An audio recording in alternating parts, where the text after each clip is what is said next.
Then Adrian Toombs slammed his soundproof door behind me and he said, "You arrogant little prick, I take back what I said earlier in the car, I don't like you." And then he sighed and he called all his men and he told them all to come to the warehouse, "We need to have a meeting." And I knocked on the door hard and he answered the door and said, "Oh hell kid, leave me alone, what do you want now?" And I said, "Take me to the warehouse with you, I can help you with your men without bloodshed." And he said, "But how the hell did you hear that?" And I said, "I have the powers of Omega level mutant and beyond, you think I can't hear through a soundproof door?" And I said, "I'm not a prick by the way." And he said, "Fine, I will come get you after dinner." And I said, "Good." And then after I ate dinner and I talked to Liz and her mother and then I looked at Adrian Toombs and I signaled him to my watch and I asked, "Is it time?" And he said, "Not yet but soon." And I said, "I am riding along with you." As we walked into the other room I whispered that and he said, "It's almost time, we need to leave soon." And then he told his family that he's going to the warehouse and then we finally went to the warehouse and we confronted all his men and then they started getting into an argument and I said, "I am here to pay you all off for your services rendered and consider it your retirement package." And I said, $50 million each, how does that sound? And they said, "Okay, we will take it." And I said, "Good, now remove your hands from Mr. Toombs and I will wire transfer you the money. All of you do have bank accounts, right?" And they all said, "Yes, of course we do." And I said, "Good, then this won't be a problem because I don't want any of you getting robbed in New York City on your way back home." And then I wired transferred all of them $50 million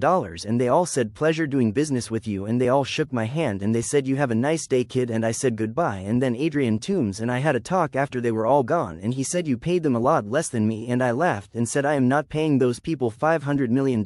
If I did that I wouldn't have any more money." And I lied when I said that, of course, but it would drain one of my local banks, so it's not entirely a lie really. And $50 million is more than enough for those people to retire on, especially if they are frugal, and if they spend all their money on nonsense, well, that's not my problem. They are adults, they should know how to manage all their money now. So yeah, there's that. And I don't trust them. I'm not really sure if I trust you, you're a criminal. And Adrian said, "Hey, you're only a criminal if you get caught." And I said, "Yes, I suppose so." And I smirked and said, "You will be hearing from me again very soon, see you later, Mr. Toombs." And then Adrian Toombs said, "Goodbye for now kid." And I stopped everything bad from happening and then I decided to go learn everything from the Ancient One and I teleported to her and they all got scared and she said, "It's you, the Spider-Man." And she said, "I know why you're here." And I said, "Yes ma'am, I am here to learn from you, could you please teach me?" And she said, "If I agree to this I need you to do me a favor right now." And I said, "You want me to kill Dormammu?" And she said, "Yes, and I also want you to become the source of magic in Dormammu's realm." And I asked, "When do you want this done?" And she said, "Right now if possible." And I said, "Okay, just take me there and I will destroy this bully." And then she opened the portal and then Dormammu took one look at me and he got very scared and he asked, "Why is he here? Why have you brought this man here?" And he said, "I am a god." And I said, "No, you're not a god, you were a sorcerer just like her, once an unfortunate man that landed in this place years ago, and you learned to adapt your magic to this place and you have been seeking to go back home to Earth ever since then." And I said, "I can grant you what you want, but you won't have your powers anymore because I will need to take them all, because with all due respect Dormammu sir, I don't trust you." And then he said, "Fine, whatever, just get me the hell out of here." And then I stuck my hand and I began to absorb all of Dormammu's powers without killing him, and I absorbed all his powers and I healed his human body completely, and I said, "Now leave and never return." And then the Ancient One asked me to tie her magic to my realm and my magic, and I agreed, and she said, "A deal is a deal." And she taught me everything and I learned everything very fast and it barely even took 2 days. And then she asked me to be the Ancient One since all their magic is now tied to me, so I agreed to become the new Ancient One, and Yao kept her immortality because of me and my magic. All the sorcerers were now incredibly powerful. And then one day, right before the events of the Black Widow,